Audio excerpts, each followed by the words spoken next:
নমস্কার, traditional village food with Alka চ্যানেলে আপনাদের সবাইকে স্বাগত। আজকে আমি আপনাদেরকে তৈরি করে দেখাবো টুটি ফুটি। আপনারা ভিডিওটা প্রথম থেকে শেষ অবধি দেখুন, ভালো লাগলে লাইক শেয়ার কমেন্ট করবেন, আর যারা ফেসবুক থেকে দেখছেন তারা ফলো করে পাশে থাকবেন। এরপর আমি আমার চ্যানেলে নিত্য নতুন আমের রেসিপি আনতে চলেছি, আপনারা দেখতে চাইলে চ্যানেলটিকে সাবস্ক্রাইব করে রাখবেন। চলুন রেসিপিটা শুরু করি। আজকে আমি টুটি ফুটিটা বানাবো কাঁচা পেঁপে দিয়ে, আর তার জন্য এখানে আমি একটা পেঁপে পেড়ে নিয়ে এসেছি। এটা গাছের টাটকা পেঁপে, আর সবসময় খেয়াল রাখবেন এই টুটি ফুটি বানাবার জন্য পেঁপেটা যেন ভেতরের অংশটা একটু মোটা হয়। এখন আমি টুটি ফুটি বানাবার জন্য পেঁপেটাকে টুটি ফুটির শেপে কেটে নেব। দেখুন পেঁপেটা ভেতর থেকে কতটা মোটা। এবার আমি পেঁপেটাকে ছোট ছোট করে কেটে নেব। কাটার সময় খেয়াল রাখতে হবে পেঁপের সাইজগুলো যেন একই রকমের হয়।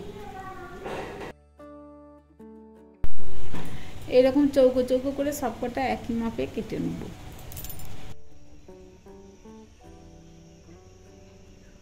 ছোট ছোট করে কেটে নিয়েছি। এর থেকে বেশি মোটা করলে এটা সিদ্ধ হতেও দেরি হবে, আর এর ভিতরে ফ্লেভারও ঢুকবে না।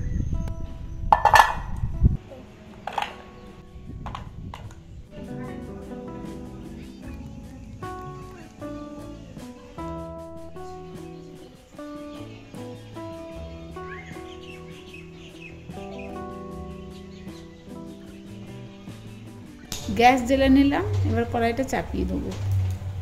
টুটি ফুটি বানানোর কিছু নিয়ম আছে, সেগুলো যদি ঠিক মতো করা হয় তাহলে একেবারে দোকানের মতো হবে। এখানে পেঁপেটাকে একটু ভাপিয়ে নেবো, কারণ কাঁচা পেঁপের তো আলাদা একটা গন্ধ থাকে, সেটা চলে যাবে। এখানে আমি জলেতে পেঁপেগুলো দিয়ে দিয়েছি, আর জলটা এমনভাবে দিতে হবে যেন পেঁপেগুলো জলে ডুবে থাকে। এখন পেঁপেগুলোকে ফুটতে দেবো, যখন অর্ধেক সিদ্ধ হবে তখন তুলে নেবো। পেঁপেগুলো 50% সেদ্ধ হয়ে গেছে, এখন আমি তুলে নিচ্ছি।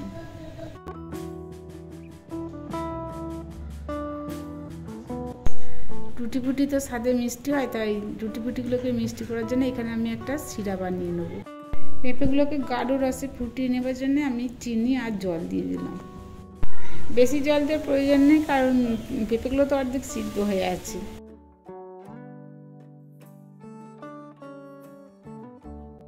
পেঁপেগুলোকে একটু ভালো করে নাড়াচাড়া করে নিতে হবে, যাতে পেঁপেগুলোর ভেতরে সব রসটা ঢোকে আর সুসিদ্ধ হয়। দেখুন পেঁপেগুলো একেবারে সিদ্ধ হয়ে গেছে, আর একেবারে কাঁচের মতো স্বচ্ছ হয়ে গেছে। এখানে সিদ্ধ হয়ে যাওয়া পেঁপেগুলোকে 4টে প্লেটে ভাগ করে নিয়েছি। আমি এতে গোলাপ জলের ফ্লেভার দেবো, আপনারা চাইলে ভ্যানিলা এসেন্সও ব্যবহার করতে পারেন। গোলাপ জল দেওয়ার সময় খেয়াল রাখবেন এটা যেন খাবারে দেওয়ার গোলাপ জল হয়। খুব বেশি গোলাপ জল দেবো না, সব প্লেটেই 2 ফোঁটা 2 ফোঁটা করে দিয়ে দেবো।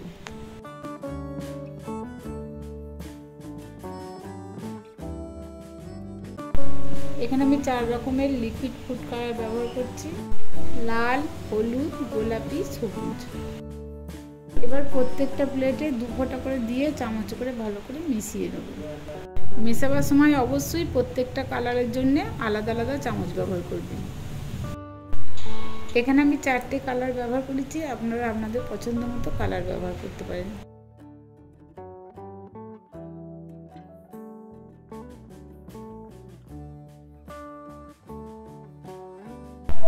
সব কটা কালার মিশিয়ে নেওয়ার পর এটাকে আমি 15-20 মিনিট রেস্টে রেখে দেবো, ফ্লেভার আর রং ভালো আসার জন্য। এবার আমি ছাদে চলে এসেছি, আর 4টে বাটার পেপার নিয়ে নিয়েছি। আমাদের কাছে যদি বাটার পেপার না থাকে তাহলে সাদা পেপার ব্যবহার করবেন। সব কটা রুটি ফুটিগুলোকে আলাদা আলাদা পেপারে শুকোতে দেবো, যতক্ষণ না জলটা গা থেকে শুকিয়ে যায়।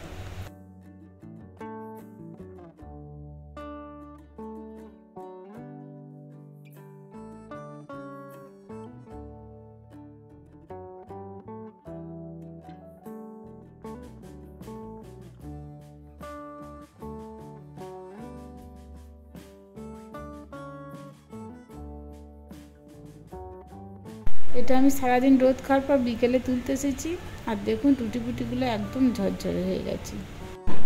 টুটি ফুটিগুলো দেখুন কত সুন্দর হয়েছে, দেখে বোঝাই যাচ্ছে না যে এটা বাড়িতে বানানো। আগের দিন আমি পাকা আমের আমসত্ত্বের রেসিপি প্যাকিংয়ের সাথে কীভাবে ব্যবসা শুরু করতে পারেন সেটা দেখিয়েছি, আপনারা চাইলে দেখে নিতে পারেন। এই টুটি ফুটিগুলোকে স্টোর করে রাখার জন্য এয়ারটাইট কোটোয় রেখে নর্মাল ফ্রিজে রেখে দেবেন। বাজারে কিনতে গেলে অনেক দাম নেয়, এটা আপনারা বাড়িতে 20-30 টাকার মধ্যে তৈরি করে নিতে পারেন। টুটি ফুটিগুলোকে এবার আমি মিক্সড করে নেব। টুটি ফুটি যত কালারফুল হবে তত দেখতে সুন্দর লাগবে। এই টুটি ফুটি আপনারা আইসক্রিমে, কেকে ব্যবহার করতে পারেন।